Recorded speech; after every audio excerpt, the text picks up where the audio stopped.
Assalamualaikum warahmatullahi wabarakatuh.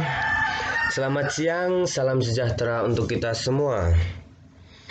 Yang terhormat kepada Bu Subadriah SE MSI, dan tak lupa kepada teman-teman akuntansi yang kami sayangi dan kami banggakan. Alhamdulillahirabbil alamin. Pada kesempatan kali ini kita masih diberikan kesehatan. Dan mari kita bersama-sama berdoa kepada Allah Subhanahu wa taala agar pandemi ini dapat segera diangkat dari muka bumi. Dan walaupun kita belum bisa bertatap muka dan berjumpa langsung pada kesempatan kali ini, semoga kita tetap dalam satu hati, satu frekuensi, yang penting jangan sampai terluka. Pada kesempatan kali ini, di materi analisa laporan keuangan, kami akan mempresentasikan tentang perbedaan aktivitas financing dan operating activity dan efek leverage, driver of operating profitability, profit making driver, turnover driver, dan borrowing cost driver. Kami akan memperkenalkan kelompok kami terlebih dahulu. Yang pertama ada Doni Hendra Saputra, ada Mukarramatus Sifa, ada Karenza Fania Nur Farhanim, ada Naratu Sa'dia, dan ada teman-teman yang lain. Untuk selanjutnya, di materi kali ini, untuk pemateri pertama ada Mbak Karenza, materi kedua ada Doni Hendra Saputra, materi ketiga ada Mbak Norotus, dan materi yang terakhir ada Mbak Vida. Langsung saja kita masuk ke materi yang pertama dan nanti dilanjutkan ke materi yang kedua dan seterusnya. Kepada pemateri, kami persilahkan.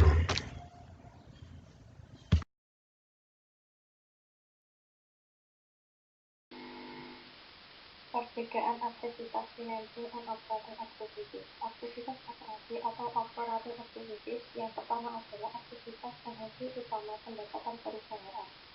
Laporan laba rugi mencerminkan transaksi dan kejadiannya membentuk aktivitas operasi.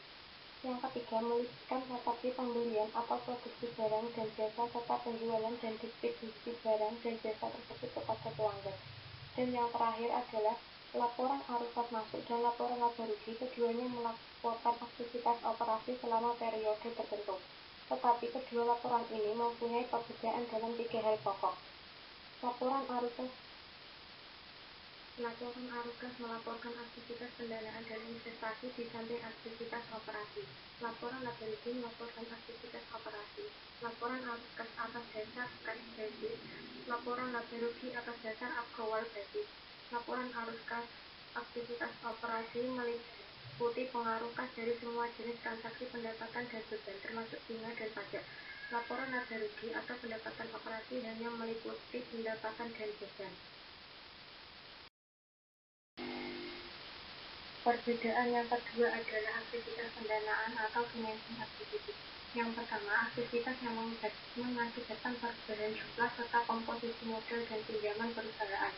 Yang kedua, perusahaan membutuhkan dana untuk bermacam-macam tujuan. Dana ini diperoleh dari sumber yang berbeda, seperti penerbitan saham, obligasi, promes, dan beraneka perjanjian lainnya. Yang ketiga, aktivitas pendanaan memasok bagi perusahaan dengan dana dari para pemilik perusahaan maupun kreditor.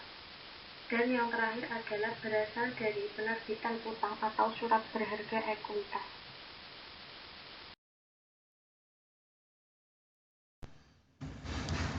Driver of operating profitability.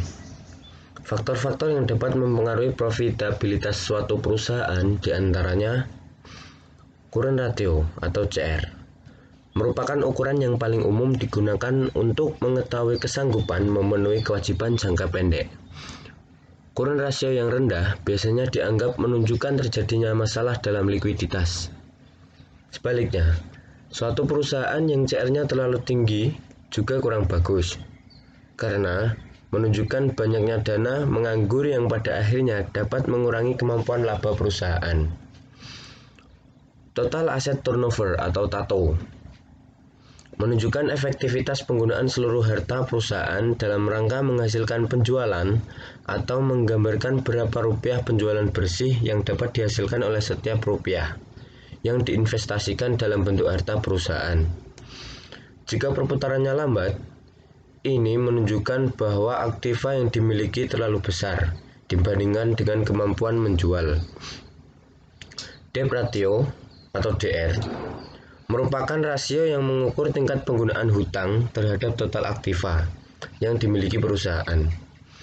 Semakin tinggi hasil presentasinya, cenderung semakin besar resiko keuangan bagi kreditur maupun pemegang saham.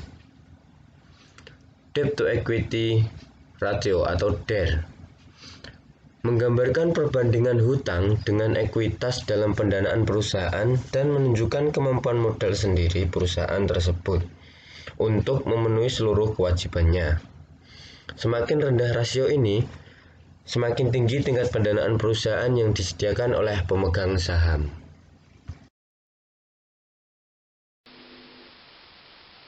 Turnover driver. Omset merupakan hasil penjualan dalam jangka waktu tertentu sebelum dikurangi biaya apapun, atau lebih dikenal dengan pendapatan kotor.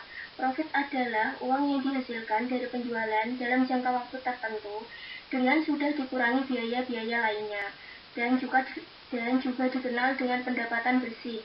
Sementara margin adalah persentase keuntungan dari produk yang Anda jual. Tips meningkatkan omset. Jika Anda ingin meningkatkan omset, ada banyak cara yang ditempuh, misalnya memfokuskan upaya pemasaran pada pasar yang paling potensial, memperbanyak saluran distribusi penjualan, dan masih banyak lainnya. Omset besar dapat dicapai apabila Anda mampu menciptakan perputaran produk dengan cepat.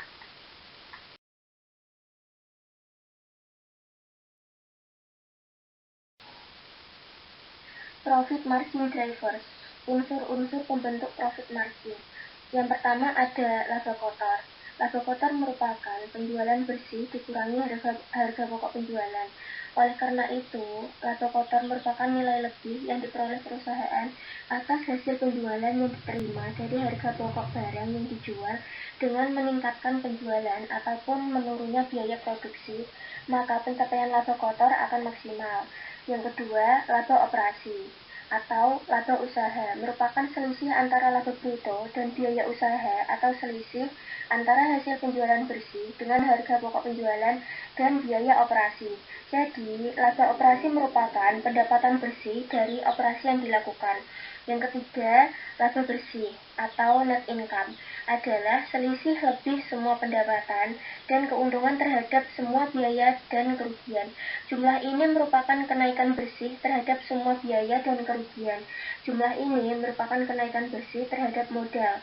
Laba bersih dibedakan atas laba bersih sebelum pajak dan laba bersih setelah pajak. Yang keempat ada laba ditahan. Laba ditahan merupakan jumlah akumulatif laba bersih dari sebuah perorangan terbatas dikurangi distribusi laba atau income distribution yang dilakukan.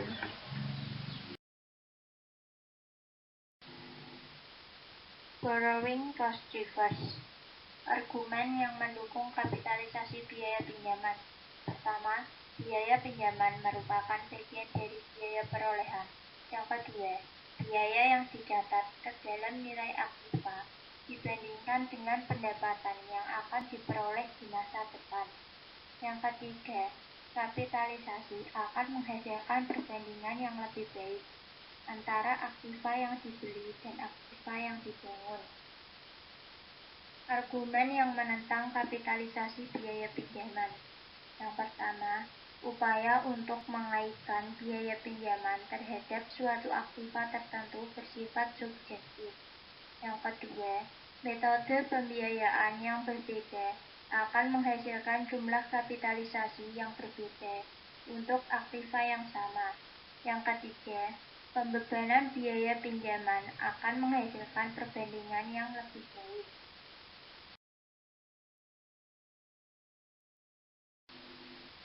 Selanjutnya, terdapat dua metode akuntansi untuk biaya pinjaman yang diperbolehkan. Yang pertama, biaya pinjaman harus diakui sebagai beban dalam tarik. Selanjutnya, jika dana tersebut secara khusus dipinjam untuk memperoleh aktiva tertentu, jumlah biaya pinjaman yang memenuhi syarat untuk dikapitalisasi adalah biaya aktual yang terjadi selama periode tersebut, dikurangi dengan pendapatan yang diperoleh dari hasil investasi dana pinjaman tersebut selama sementara waktu. Jika dana tersebut dipinjam secara umum dan digunakan untuk memperoleh aktiva, jumlah biaya pinjaman yang dapat dikapitalisasi harus ditentukan dengan menerapkan rata-rata timbangan biaya pinjaman terhadap seluruh pengeluaran aktiva tersebut. Jumlah yang dikapitalisasi selama periode tersebut tidak boleh dilewati jumlah biaya pinjaman yang terjadi di dalam periode tersebut. Jika nilai tercatat aktiva, termasuk beban bunga yang dikapitalisasikan, melebihi nilai realisasi bersih, aktiva tersebut harus diturunkan nilainya menjadi sebesar nilai realisasi bersih periode terjadinya. Yang kedua, biaya pinjaman yang dapat diatribusikan secara langsung terhadap perolehan, konstruksi, atau produksi suatu aktiva tetap dapat dikapitalisasi jika 1.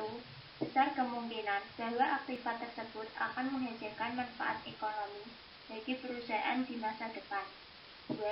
Biaya tersebut dapat diukur secara ambiar dengan mengacu pada metode bunga efektif menurut IAS 9.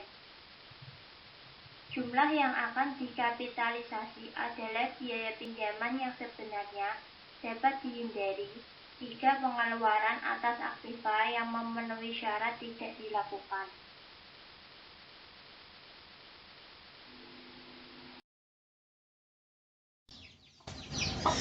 Terima kasih atas perhatiannya. Untuk selanjutnya, kami akan membuka sesi tanya jawab dan silahkan nanti dilanjutkan untuk berdiskusi bersama-sama. Dari kami sekian, semoga kita tetap diberi kesehatan. Apabila ada salah tutur kata, salah suara, mohon kami dimaafkan. Wassalamualaikum warahmatullahi wabarakatuh.